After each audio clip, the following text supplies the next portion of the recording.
Welcome to Season 5 of AIHA's podcast series, The Healthier Workplaces Show, where we explore timely and informative topics about occupational and environmental health and safety. Today, I have the pleasure of speaking with industrial hygienist and certified safety professional, Dr. Fred Toca.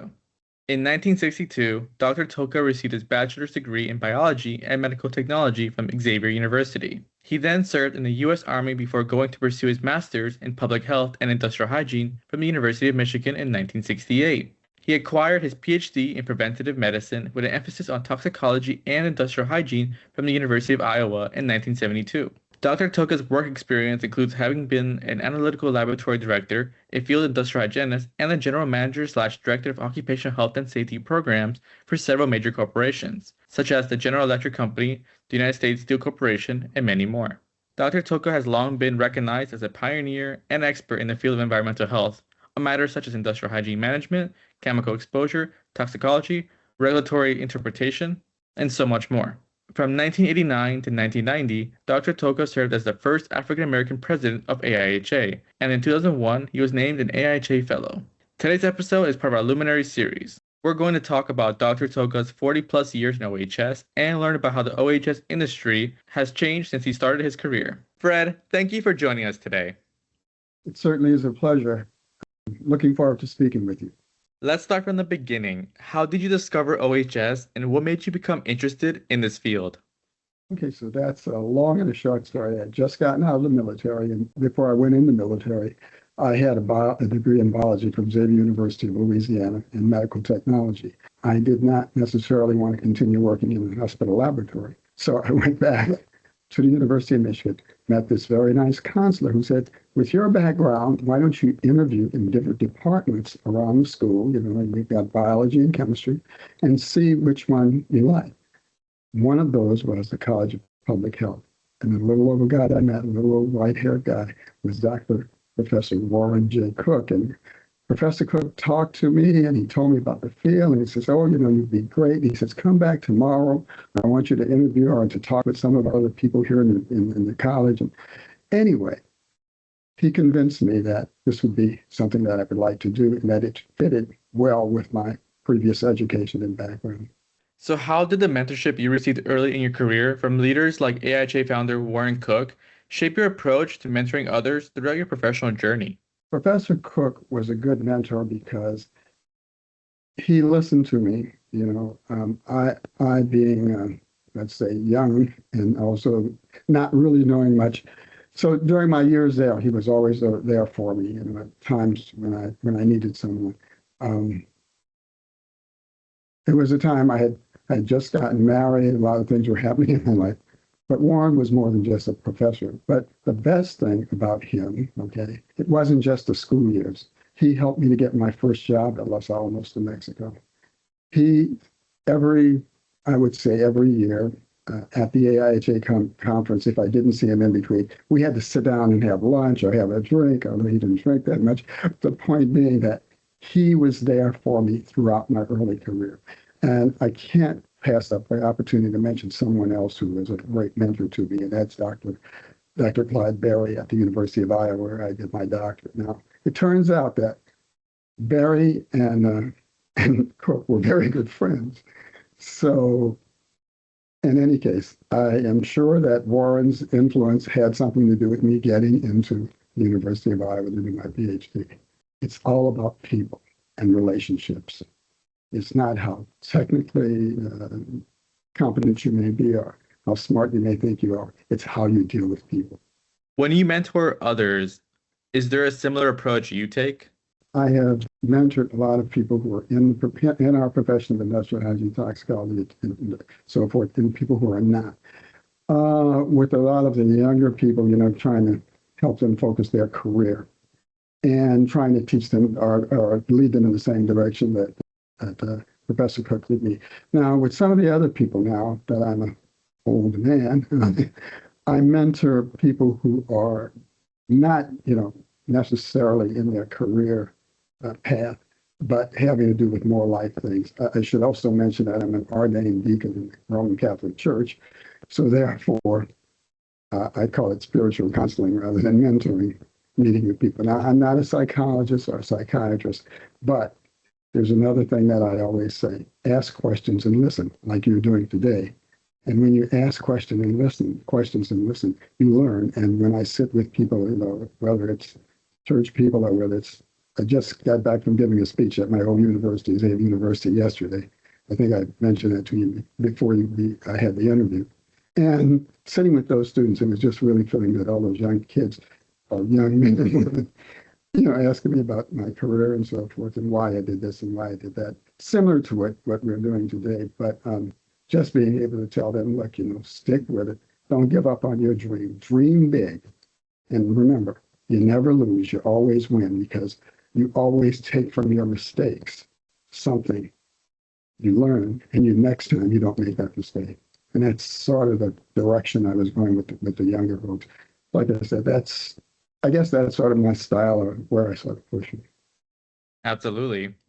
Now, when you first started industrial hygiene in the late 1960s to 1970s, the OEHS profession was still growing. What were some of the obstacles you encountered along the way? We didn't have the sophisticated equipment. Maybe I'll tell you a story here. Whenever I preach, I always tell stories. Okay, so I was working for this chemical company, small facilities. They made building block chemicals. One of them made pigments that go in paint, not the paint, but the reds, the blue, and they used lead. So I go to this particular plant, and let's say I mentioned to the manager, we got to put in ventilation here. People are being exposed to lead. He says, no, they just drink a little milk and it'll take. I said, what? He says, no.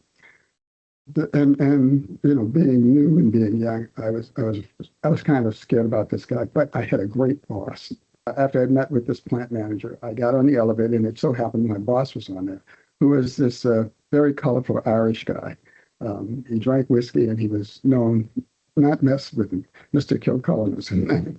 Nevertheless, I went into his office and explained what happened. And he got on the phone, and in some very colorful language explained to this plant manager that I was the guy who he hired to look at the health of his employees and so forth, not him. And after doing that, the ventilation system was put in place, and I'm sure the workers benefited from it. It's all about people and relationships and how you relate to them. That same plant manager, after I was there 7 years, over time, he and I became friends. And when I left that company, he arranged a luncheon with all of the other plant managers to tell me a goodbye. And that was just great. Do you think your boss kind of helped identify that clear communication needed to do your job correctly? In the cases specifically that we're talking about, it was definitely it made a big difference, because he had his own style of doing it, and his style of communication for that point in time to these plant managers, like I said, colorful language, he was speaking their language. Of course. And if he hadn't, I couldn't have done that, So yeah, so being communication is about, many different levels of communication. It's not just words, but it's how those words are said and how they're framed, and the body language and the whole thing. Join the PPE Risk Assessments, Practical Considerations for Industrial Hygiene Exposures webinar on May 13th and earn 1 contact hour. Discover primary routes of exposure, methods for characterizing exposures, and the decision-making steps involved in selecting measures to protect the workforce. Don't miss out. Register now. Now, you were involved in establishing the AIHA Laboratory Accreditation Program in the 1970s. How did that effort contribute to building trust and raising standards for industrial hygiene laboratories? All right. At the time I was running an industrial hygiene laboratory. It's called an environmental sciences laboratory for a company. And I cannot remember who it was, but someone invited me in my laboratory to test out how this program would work. That is, having laboratory accreditation. So my lab was sort of one of the guinea pig labs. Now, the thing about it, to answer your question more specifically, before that, there was no good way to compare one laboratory's analytical results to another, except to take their word for it or whatever. And so what was needed was a standard whereby you could measure each lab and you could compare laboratory results. Let's have some comparison and some compatibility. Let's have some standards by which all laboratories are working so that we know if we get a result from lab A and lab B, they mean the same thing. That was the initial goal. Now that program has evolved in many different directions since that time, but that was the starting point. So I participated in this experimental comparing results with 3 or 4 other laboratories. And then once it was approved by the board and so forth, then they started the more formal program. And I actually had to get my lab then accredited that I was working for. And I did. We were among the first accredited. But it made a big difference, I think, in having that standard and that ability that you could depend on lab. Because in reality, even in the company that I was working for then, I had a laboratory in Pittsburgh at the time, but I had another laboratory which I operated remotely down in Texas. I needed to know that those 2 labs were equivalent. You have worked as the general manager / director of occupational health and safety programs for several major corporations. What were some of the unique occupational health challenges you encountered in larger industrial environments? Okay, so in large corporations, it boils down to managing people and programs. And as you may know, G and I wrote a book called Managing People and Programs. Here's the thing. When you have a laboratory, as I did, and you're managing it, you see all the people every day and you know what's happening. When you have an industrial hygiene program, you have a team of industrial hygienists if you're in a large corporation, and you know them and you know what they're doing. But when you're sitting in the so-called corporate office and you have all these other operations, let's say in the case of one company I work for, like GE and another Herc Celanese, they're all over the place, these physically. And what you have to do is somehow manage the people and the programs. So it goes back to what? Team building. Building teams at each place which work together and building teammates of each one of those managers who is willing to work with you.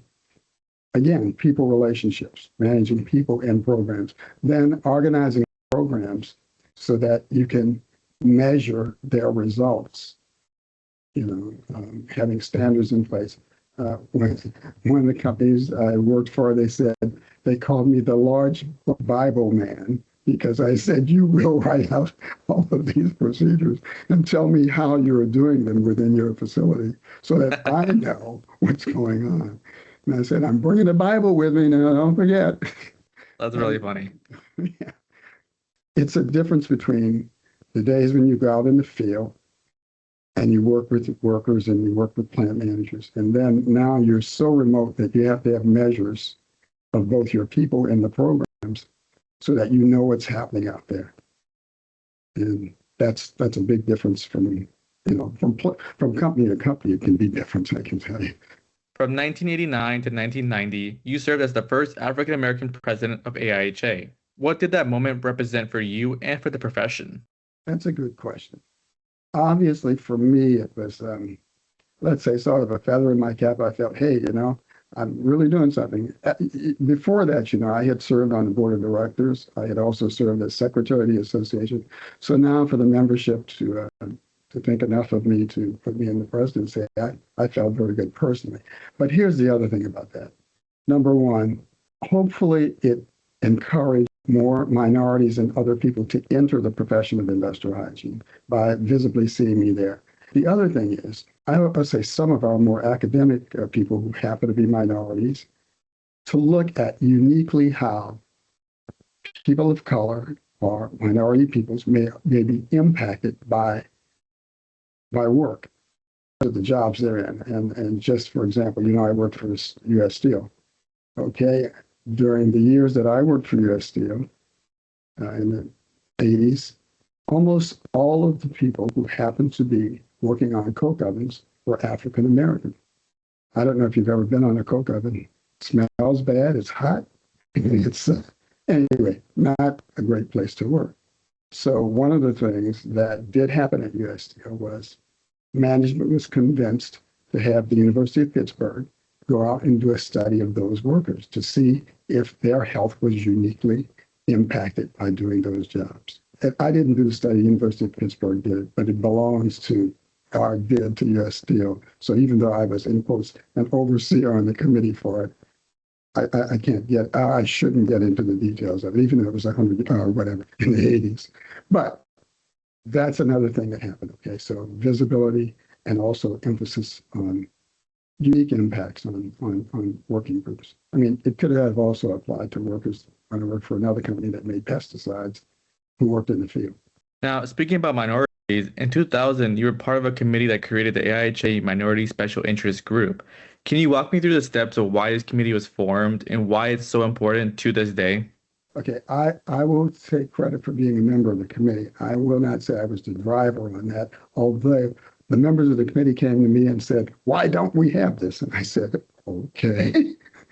Okay, why was it important? Similar to the previous answer I gave you, to attract more minorities into the field of industrial hygiene. Two, to take people who were research scientists and so forth, get them interested in looking at minorities and so forth. But what the committee did during my days, and I'm sure it does it now, it does try to attract more people into the profession. It does try to show people that other than, there are many, many, many different professions you can go in, and this is one of them that's unique and special. It sort of blends with the answer to my previous question about getting people interested in looking at unique situations in the workplace, but also getting more people involved. And I tried to do that during the times that I was associated with. Again, I was just a member of the committee. They pushed me into asking the board for it, but they did all the work. This is my favorite question. If you could go back in time and meet yourself at the beginning of your academic career, what advice would you give to yourself? I think I would give a similar advice to some of that I was giving this past weekend. To dream big. I would have probably told myself not only to dream big, but to believe in myself more. I mean, my wife was my big cheerleader, you know. I mean, when I was thought about going back to do the PhD, she said, it's okay, we'll make it, we won't starve. I was focused on being, if you will, a technocrat. You know, I told you I ran an analytical laboratory. It was the first job after my doctorate. Well, believe me, I was doing a lot of chemistry in there, doing a lot of things. Mm-hmm. I was not looking at the other side until the next job I had, where I had to go out in the field and work with people. And I learned a lot from that. The old ask questions and listen. Okay, I'm going to tell you another Fred Toca story. I had a company that happened to use isocyanate. And isocyanates, as you know, causes a great allergy to people who are sensitized to it. Well, here's the thing. Have 4 plants doing this, and all of the medical records in most of the plants show that new workers coming in are getting this, you know, exposure, and the one plant has absolutely none. And I said, what's wrong with this plant? Well, here's the thing. You know, those plants operated around 24-hour clock until I went there to the 3 to 11 and 11 to 7 shift and walked around with the workers and talked to them. You know what I found out? New guys that came to that plant, they worked on one of the 2 night shifts. And if they were showing signs of being allergic in the first 2 weeks, since they were not permanent employees, they were no longer on our records. Wow. And I said, wait a minute. Well, now the workers told me that because I knew the local bar when the 3 to 11 got off that they went to drink on their way home. I knew the guys in the plant, and I was young, and they thought I was young and dumb enough that they could tell me anything. But again, you know, it all boils down to relationships and people. Those are the kinds of things that I was doing. General registration for AIHA Connect 2026 is officially open, and we're heading to one of America's most vibrant cities, New Orleans. Don't miss out. Register now. Now, as my final question, as we look toward the future of OEHS, let's say the next 5 to 10 years, or even further ahead, what advice would you give to professionals starting out in the field soon? Well, my advice starts with this field is changing very rapidly, so much so that I guess I think AI needs to say it's going to take away, or not take away, but improve some of the things, but change the job around a lot. So obviously they have to do that, something which I did not have to do, although the instrumentation has changed a lot and was changing even then when I was working in the field. The other thing is I go back to my basic thing about, just like that story about the isocyanates, that you have to have the ability not just to be a technocrat, but also to be a people person and to ask questions and listen and to work with people. In the case of even a mean plant manager who says, "You're get out of my shop." Those are the things, the skills, and we can learn a lot, from biology, from chemistry, from all of the technology that we use. But don't remember our primary goal is to be there to protect people. And if we're going to be there to protect people, we have to understand what they're going through, and we have to understand how we can move them around and how we can get them through it without being harmed, their health being harmed. So yeah, put emphasis across the board. The thing about building teams, or that the way I saw it, is you have people on your team with different strengths and different abilities, and you let them employ the ability that they have. I mean, there's a guy that I work with at Gulf Oil who was an audiologist, or anyway, expert in noise and hearing. Whew, I couldn't do what he could do. But okay, so yes, if you have a particular expertise, and in the case of this particular guy I'm talking about, he did not have a warm and friendly personality, but he had the ability to do all of our hearing programs, as long as he had another hygienist there with him. If he needed to be in a plant and talk to people, if you're a manager, you have to recognize people's skills and abilities and use them appropriately. And if you happen to be someone who just loves working on computers or whatever it is, you have to do that and fit in with the rest of the team and support them. Fred, thank you so much for joining us today. It has certainly been my pleasure. I appreciate your asking me. That wraps up today's episode of the AIHA's Healthier Workplaces show. To learn more, visit the AIHA website and follow us on social media. Thank you for tuning in, and as always, remember that healthier workplaces mean a healthier world. Until next time.